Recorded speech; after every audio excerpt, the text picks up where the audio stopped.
Learning objectives.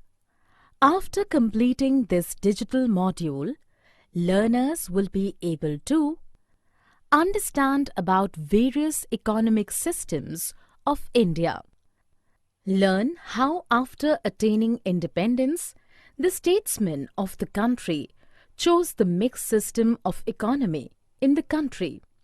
Understand how, in accordance with the condition of India, 5-year planning segregated the priorities of functions.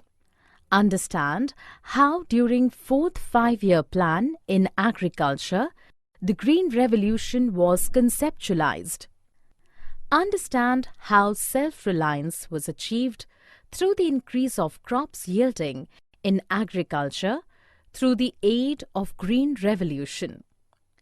Learn during initial period of 5-year planning how it was endeavored to contribute in GDP's growth through the cultivation.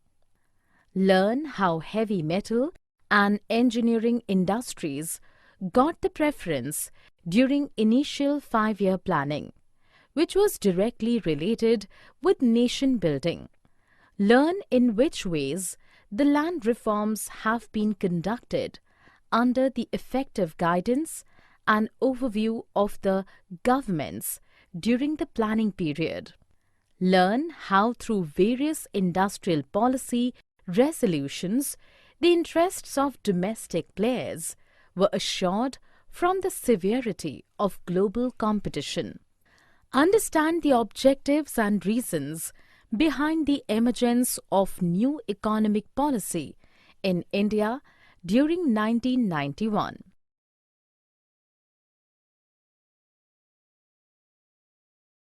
Economic systems and planning. Diversified economic systems. The scarce resources having distributed within an economy determines various economic systems. Basically, in the market-driven economy, the business factors become very competitive, and thus the social and human needs of the poor people are neglected. Secondly, in the command economy, while the government owning the means of resources lacks to maintain the supply and demand cycle in their natural way. Mixed economy, Indian model. But in mixed economy, the government tries to mitigate the social and economic need for the poor. On the other hand, the private ownership and the innovation for the economic development is also considered to be encouraged in the same pace. The coexistence of large public sector with big private sector has transformed the economy into a mixed one. The industrial policies of 1948 and 1956 formulated by the Indian government have made the provision of such coexistence. Some basic and heavy industries are being run under the public sector. However, with the liberalization of Indian economy, the scope of private sector has further enhanced. Need of the Hour Planning Commission. The Planning Commission was set up on 15th March 1950. Primitively, it was formulated to design policy direction, to influence the resource allocation from budget, and to oversee the performance on a standard framework for comparative assessment of all the states from time to time. In short, it was doing the job, both that of a think tank and the function of allocation of planning resources among the central ministries and different states of India judiciously to allocate the resources. The goal of 5-year plans. The growth story. The first 5-year plan was one of the most important because it had a great role in the launching of Indian development after independence. Thus, it strongly supported agriculture production, and it also launched the industrialization drive in the country. it built a particular system of mixed economy, with a great role for the public sector, with an emerging welfare state, as well as a growing private sector. The economic growth has received the strongest priority in all of the plans due to low per capita income and the consequent low rate of saving and capital formation. Indian economy required a boost. This objective seems to be totally justified, particularly in the context of economic stagnation during the 2 centuries of British rule. The key sectors were agriculture, industry, power, and transport. Through rapid economic development, the country aimed at increasing national and per capita incomes. Thus, poverty was thought to be removed and the standard of living would be improved. Modernization and self-reliance. To achieve this goal, the 5th plan aimed at an increasing production of food grains. While emphasizing the increase in exports, the plan stressed the need for establishing import substitute industries as an important factor of economic self-reliance. Equal distribution of resources. In India's socio-political setup, vast inequalities was already existed. Indian plans thus aimed at reducing such inequalities so that the benefits of economic development spread to the poor. The objective of removal of poverty got its clear-cut enunciation only in that plan for the first time. Development in agricultural sector. Scopes of the agricultural development. The chief objective of first 5-year plan was to restore the disequilibrium of the country being freed from the colonial rule. In this aspect, in some of the earlier plans, some long-lasting projects were taken like irrigation and several river dam constructions. An estimated amount of 1,960 crore rupees of investment was made during the first plan, of which 601 crore rupees, as nearly 31%, was allocated for agriculture. During 4th 5-year planning, 2 main objectives were settled as to provide the conditions necessary for a sustained increase of about 5% per annum over the next decade. Secondly, to enable the sector of the rural population as large as possible to participate in the mainstream development and distribute its benefits equally. Land reforms. Land reform constituted the most important package of measures to improve the economic condition of agricultural tenants. It aimed at the redistribution of land ownership in favor of the cultivating class, regulation and rationalization of rent, improving the size of farms and providing security of tenure in order to transfer in traditional agriculture and raise cultivators to new heights. Measures of land ceiling. The ceiling on land holdings was intended firstly to meet the land needs of the landless, secondly to reduce the glaring inequalities in land ownership so that it may lead to development of cooperative rural economy, and thirdly to enlarge self-employment in owned land as distinguished from subletting and tenant cultivation. Green Revolution in India. What is Green Revolution? The introduction of high-yielding varieties of seeds after 1965 and the increased use of fertilizers and irrigation are known collectively as the Green Revolution, which provided the increase in production needed to make India self-sufficient in food grains and thus improving agriculture in India. Famines in India, once accepted as inevitable, have not returned since the introduction of Green Revolution crops.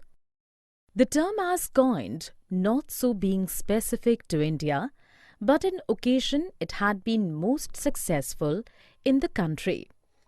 Ensuring the marketed surplus in food grains. We know that the Green Revolution continued with this quantitative expansion of farmlands. Similarly, the double cropping was a primary feature of the same.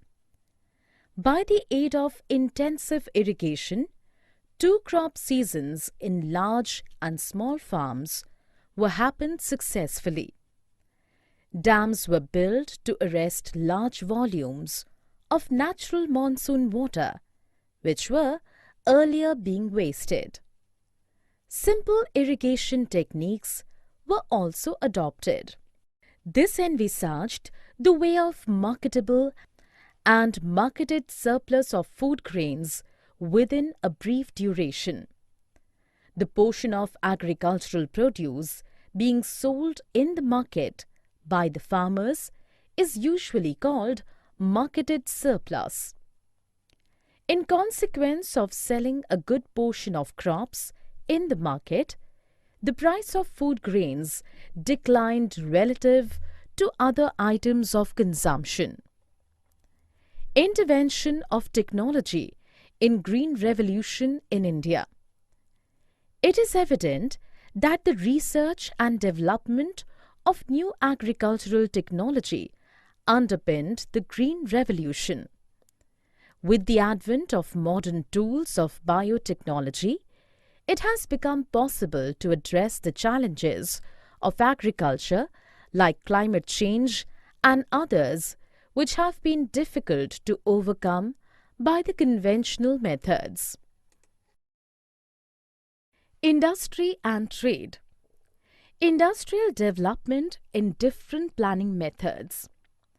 The real growth and industrial development in India started during the period of 5-year plans. During first 5-year plan, FYP 1951 to 1956, the importance was given on existing industries like textiles, sugar, paper, cement, and so on. During second FYP 1956 to 1961, the priority was shifted to heavy metal industries and fertilizer producing units. At the time of third FYP, that is 1961 to 1966, the importance was given on heavy metal, engineering, fossil fuel fertilizers, machine tools, and others. During the fourth FYP, that is 1970 to 1975, the agro-based industries, chemical industries, specialized alloy steel, other machine tools, and automobile sectors were prioritized. In fifth FYP, that is 1975 to 1980, steel industries, chemical and drug manufacturing were taken care of. In sixth and seventh FYP, that is 1980 to 1990, railway wagons, automobile, electric equipment, chemical and cement were prioritized. The appropriate backup of training was set up. Service sector, banking and insurance. It has been important to realize that the constraints in the industrial and agricultural sectors and the natural advantage of India in service sector had led to services-led growth of the economy. While the limitations in the other two sectors need to be removed, as is being attempted now, there is no need to expect the hare to sleep for the tortoise to overtake it. Public and private sectors' contribution. Industrial Policy Resolution, that is IPRs. The 1956 IPR policy continued to constitute the basic economic policy for a long time. It laid down three categories as the industries belonging to have exclusive responsibilities to state, progressively state-owned with future private enterprising, and aspiring the futuristic development in the sector.